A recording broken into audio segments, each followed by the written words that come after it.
UT Martin head coach Jason Simpson. Skyhawks open the season at FBS foe Oklahoma State Thursday night, 6:30 Central. ESPN Plus will have that. Coach, let's just start off general thoughts about this matchup, and then we'll go to some questions. No, great. No, obviously it's been a long camp. We reported July 28th. So school just started this week. So it's been a long camp, been a good camp. So we're excited about, playing against somebody else, obviously a quality storied, program. So we appreciate Oklahoma State bring us in there. I've played there once as an assistant coach years ago, but obviously our program, UT Martin program, hasn't been there. So, looking forward to the opportunity. Thanks, Coach. And again, if you have a question for Coach Simpson, just let me know down in the chat and I will call on you. I'll start though, Coach. The first of 3 FBS opponents this year, so quite a little bit of a daunting task. Just talk about how that kind of came about in the schedule.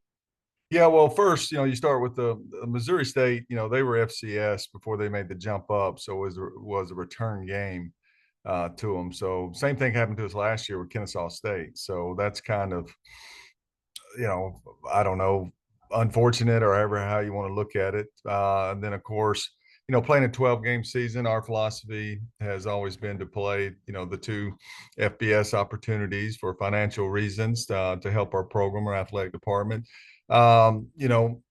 We've always had difficult schedules. We've had multiple times that we played, 2 SEC schools, on our schedule. But the 5 games in a row like this certainly concerns me, and certainly going to be very difficult as far as Oklahoma State, UTEP, Southern Illinois, Missouri State, and then SEMO, at home, our first conference game. So, but that's the hand we're dealt, and we'll go play. Thanks, Coach. We got McLean from 24/7 Sports. He has a question. Go ahead, McLean. Yeah, Coach. You and Mike Gundy both have been at your schools for 20 plus years. You're in year 20, Gundy in year 21. I'm just curious. Have you had any interactions with him over these past 2 decades? And also, just what's it like to just kind of stay at the same school for 2 decades? In this day and age where everybody's changing every couple of years, it's rare for one coach to stay there for 2 decades. Yeah, certainly. First, obviously, I admire Coach Gundy. His, him being at his alma mater, I think that's pretty neat. They've had some years where they were, one of the top teams in the country. So certainly admire that and respect that. There's 2 guys on the staff. I guess there's 3 guys on the staff that I've got some familiarity with. The offensive coordinator, Doug Meacham. He and I used to actually share an office together at Jacksonville State. He was the offensive coordinator and I was the receiver coach. So he's think a lot of him and learned a lot of football from him back in the 90s, late 90s when we were together. Ryan Osborne, the D-line coach, he actually was our D-line coach here during the COVID season, never made it through a season. I think he left and went to Georgia and then Michigan, and then Charlotte, and had an NFL stop along the way. So I know what kind of quality coach he is. And then I got to meet Todd Grantham, coached against him when he was at Florida. UT Martin, we played Florida. And then he got to meet him a little bit and have some conversations. And when he was at Bama, where my oldest son plays, so certainly a lot of knowledgeable, a lot of good coaches on that staff. What was the final part of that question? Just kind of, what's it like to just kind of stay at the same place for so long? I'm sure Coach Gundy, you know what your good days are. You know which weeks throughout the year, calendar year, are going to be challenging. So there's familiarity with those things. Which I think allows the program to have success. I really do. Now it's changed with you say, well, how do you keep it fresh? How do you keep it? I think college football kind of forced you to do that, right? There's new challenges now with the transfer portal. So it's not the same as it was, 20 years ago. So that's kind of my take on it. We also have Marshall with the Pistols Firing blog. Marshall, go ahead. Yeah, Coach, I guess a follow-up on a question you just answered. What is it like having Doug Meacham as an office mate? A lot of stories. Just great personality, a free spirit. He was an offensive line coach on that staff, and and he, obviously played offensive line there for some of those great Oklahoma State teams. And I believe he blocked for Coach Gundy. I think Barry Sanders was on that team as well, but he's a skill guy by trait. He's such a good athlete. You see how thin and how, healthy he looks now compared to, being an offensive guard there at Oklahoma State. I always thought that was kind of neat. And, on that staff was Bo Nix's dad, Patrick Nix was on that staff.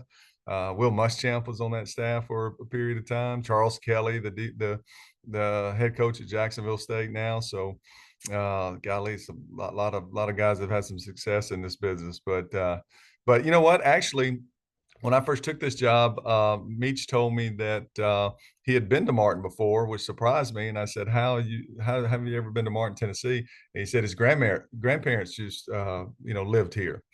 And so he said in the summers he used to come here. He said, "Yeah, I was 14 years old. I used to wear a trench coat and sit on my BMX by the railroad track smoking a cigarette when I was 14." So he's always got some funny stories. And then one more thing, Nadrian Desidaire spent some time in Stillwater. Just sort of how have you seen him develop over the years that he's been with you guys, and what do you expect from him this year? Yeah, what Diz has been here 3 years, but he's been injured. A lot of it. He started in 23 in our first game against Georgia, and early in the game he had a knee injury, and so he was out all the rest of that year. And it took him all. This is the first time we kind of seen him healthy since that first game he started. But great person, great teammate, quality young man. I'm hoping that he'll have some success this year. We need him to. We certainly do. Thanks, Coach. Thank you, guys. And McLean as a follow-up. Go ahead, McLean. Yeah, just there's so much change in Stillwater this year. Tons of new coaches, tons of new players. What's that been like as you've kind of prepared for this week's game? There's not as much film. There's not as much to kind of look back on. I mean, how have you kind of gone about prepping for the Cowboys? Yeah, that problem is difficult. And if you didn't plan or strategize like we do, you would drive yourself crazy with the new coordinators and not watching. You're watching different. The tape you're watching is from when Coach Grantham was at different places and all that kind of stuff. So, but we just kind of concentrate on who we are, what we're good at. You've got rules for certain blocking schemes or certain coverages on defense and stuff. So, for the first game, usually strategically, both teams are going to see things that they didn't practice against. And so, you'll have to make the staffs that make adjustments and the players that get those adjustments and stuff, that gives you a chance to, have some success, hopefully throughout the game. What do you kind of expect, and what kind of stands out, in your preparations about this OSU team? Well, I know how difficult it was when Coach Grantham was at Florida for us just to get a first down. So that was schematically, that was a problem for us. And then, it's a very, sophisticated multiple defense, in my opinion. But in the history of his tenure for sure. And then, you would think Meach would certainly play fast and he likes to throw the ball, but obviously had some success running the ball over the years at different stops that he's had. So who knows? I think every good coaches adjust based on their personnel, and your identity changes from year to year. Coach, last question, we'll let you go. Where do you think your team has made the most progress since the start of camp until right now? A good question. I think this team has I've seen each individual. There's a lot of individuals that have gotten better from the summer, and you can see the different body movements and whether it be physicality or understanding the schemes. I've seen a lot of individual improvements. Now you just want to go see those multiple guys improve on the same play, and so that unit can have success. But individual, I've seen some improvements, but that's not how this game is built, right? One guy makes a mistake and you lose 3 yards, and now it's second 13. I'll tell you my last Doug Meacham story. All right. So being a young coach or whatever, and I'd run to McDonald's at lunch. Okay. and Meach used to get on me, and because we would go run or work out or play basketball together and stuff. And he would say, "We just got through running. Why are you eating, eating that cheeseburger?"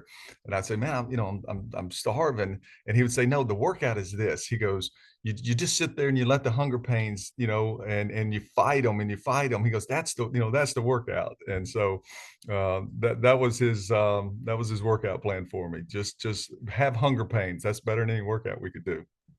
Oh, well, thanks, Coach. Appreciate your time as always. Best of luck this week, and we'll talk to you again next week. Hey, thank you guys. Appreciate it.